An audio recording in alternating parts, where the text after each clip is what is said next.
How is Berlin today? I don't know. I haven't been outside so far, but it Okay. was a little crazy because yesterday my neighbors in the other building, I can watch them, and they had like a Corona rave, and the police came into and Oh, really? stopped the party. Yeah, that was like super stupid because like they had their windows open, and they it was super loud, and they were dancing in the windows, and everybody's like, how the fuck can they do that? And yeah, but then yeah, Berlin situation during Corona. This is perfect.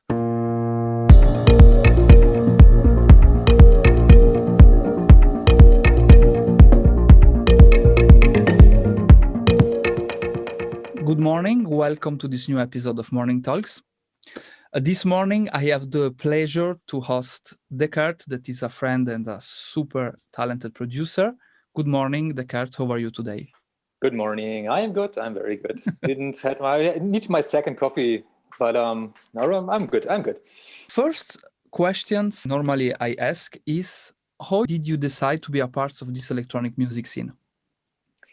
Actually, it more or less happened by accident because I was playing in a band for about like 10 years, and we were kind of a thing in Germany, and played in front of like several thousand people, and was like, yeah, everything was going cool. And I always, when I moved to Berlin for this band, and when I got here, I instantly got into like the electronic music scene and started like clubbing. And then a friend of mine was doing a remix for my band, and then we met at a birthday party from Rampu. I guess you might know him because he's like a mutual friend. And on his birthday party, we were like, come on, let's use some music together. And that's usually, the drunk talk, blah, blah, blah. Let's start a project, let's some music. And then this actually happened. And this is how Deorbiting was born, my other project. Okay, yes, of course. And yeah, then I didn't know anything about like electronic music production. I think it was like 5 years ago. And yeah, so that's how I get into it. And then I started like learning from my friend in Orbiting, because he had like a new rave project like back in the days, like all this like French new like Justice and stuff like that. Okay, So he nice. knew how production work, and yeah, he taught me. And yeah, so yeah, that's how I got into electronic music. Like I was listening for years before, but that's like, yeah, 5 years ago I started producing, and then I got into the studio with my friend Aaron. Yes. And yeah, and he was like my other sensei, and started like teaching me, and yeah, that's how I got into it. Okay, this is actually it's so like nice. Just like one year ago I produced like my first solo record, because everything before was just like collaborations or deorbiting. And yeah, right now I'm at the point where I can like start producing myself. So the Kinesen EP is actually it's just my second solo EP. But so it's very nice for having me. No, it's a real pleasure.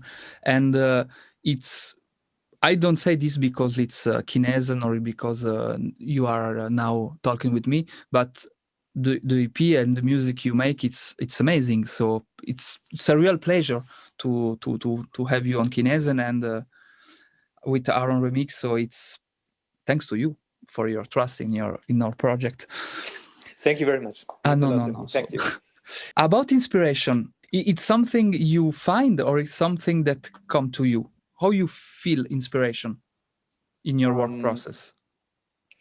Mostly I get inspiration from listening to other people's music, not just electronic music, like everything else, because personally I'm listening to a lot of like punk hardcore and stuff like that, and sometimes I listen to like guitar melodies they play, and I'm like, that would be nice to put like in an electronic track or something, and then I spin that idea in my mind, and then I'm like, I want to get home to the studio and cool. Try that out. Okay. Yeah, so I mostly get ideas from like other people, other things I'm listening to. Yeah, that's like I think my main inspiration. And sometimes it's just like trying out. Right now I'm trying to keep like a routine where I say to myself, do one track every week, even though if you don't like release it or you're not like happy with it, it's just like to keep like the routine. And sometimes it's just like, yeah, having a drum loop and jamming around on it. Like sometimes I just like, get my bass and like play over a drum loop, and then like, okay, this might work and stuff like that. And So yeah, it's a mixture between inspiration from other people and accidents. It's nice that you are starting to talk about instruments and workflow, because the next question is about this. You like to work more with hardware or VST or both? It depends. When I am at home, I don't have like that many hardware synths, but when I'm at the studio or at Aaron's studio or at the deorbiting studio, we have like more analog gear. And if you have analog gear, you should do it instead of VST, because it's always like there's a big difference if you like actually like turn the knob instead of just like drawing the lines in Ableton. Of course. I think it's always like it's more it's another more human element you can put into it. And but I can show you what I have like here in my home studio. The only hardware I have like an old I have the microcorg. Amazing. I really like the black keys. Yeah. This is so nice. I mean, I think it's kind of, it's not like a super sophisticated synthesizer, but it's fun. It's fun to play around. And of course, I got a patch, because like they have the microcorg is the one wheel where you can turn around, and it always has like the genres, like drum and bass or whatever. A friend of mine patch where you can he arranged the sound bank for instruments. So you have like bass and whatever lead and stuff like that.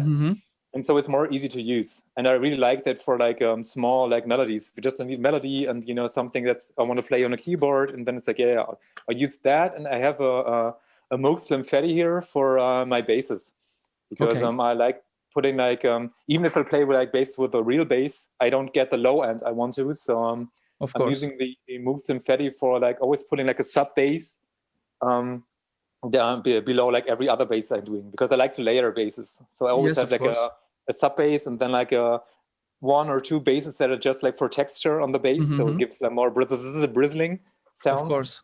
I have my precision bass over here. This is what I use most of the time. This is so beautiful.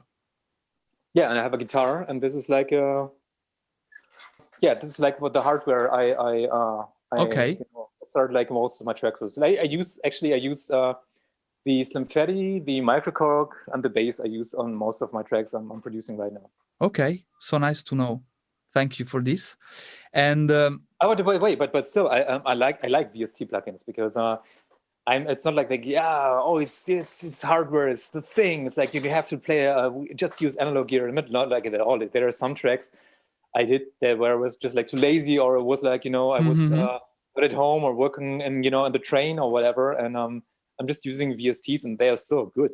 Especially everybody's using Diva. Diva is such a fucking powerful.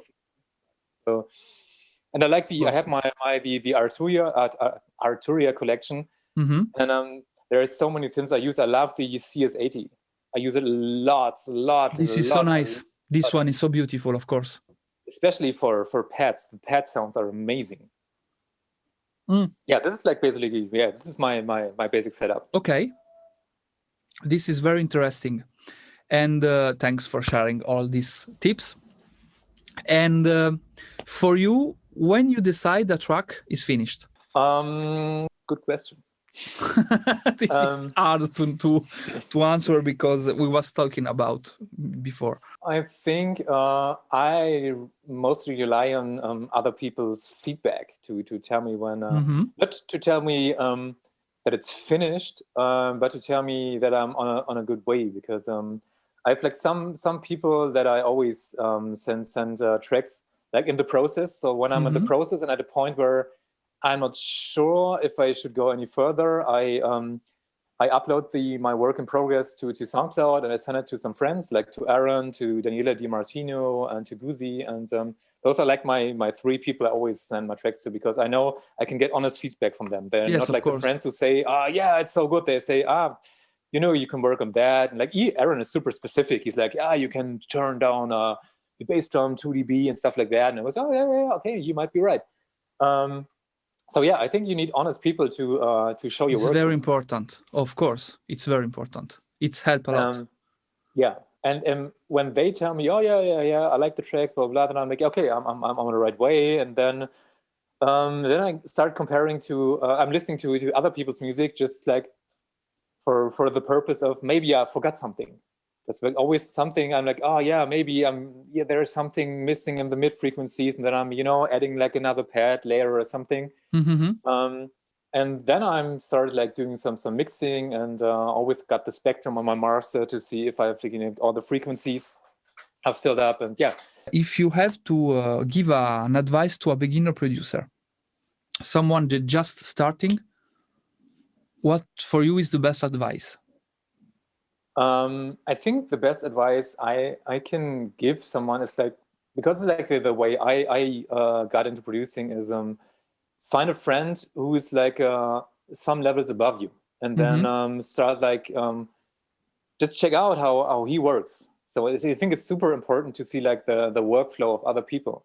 Of course. And I think it's good to have like a person you can talk to and see his workflow and ask, oh, why are you doing that at the moment? Sometimes you need a person that's, is okay with it. And he's not like, let me alone, I'm working right now. Because I think it's super important to like, if you can interact with a person, ask questions, and that's, a YouTube tutorial is not the same. Because you have to pause and check out, blah, blah, blah. But if you have a person to talk to, and then at a certain point, we know when you get better, you can start, maybe we can work on a project together. And I think I learned the most from collaborating with people, and still am learning a lot from collaborating with people, because like all the time I'm working with another person. Everyone has like a different workflow, and always when I work with another person, I'm always like, so that's how we did this, and this is how we, and so just meet with people and like collaborate, and I think that's the most important thing. It's better than like just sitting at home and you're like what most young people do these days, like watching YouTube tutorials. Get out into the world, talk to people. It's very true.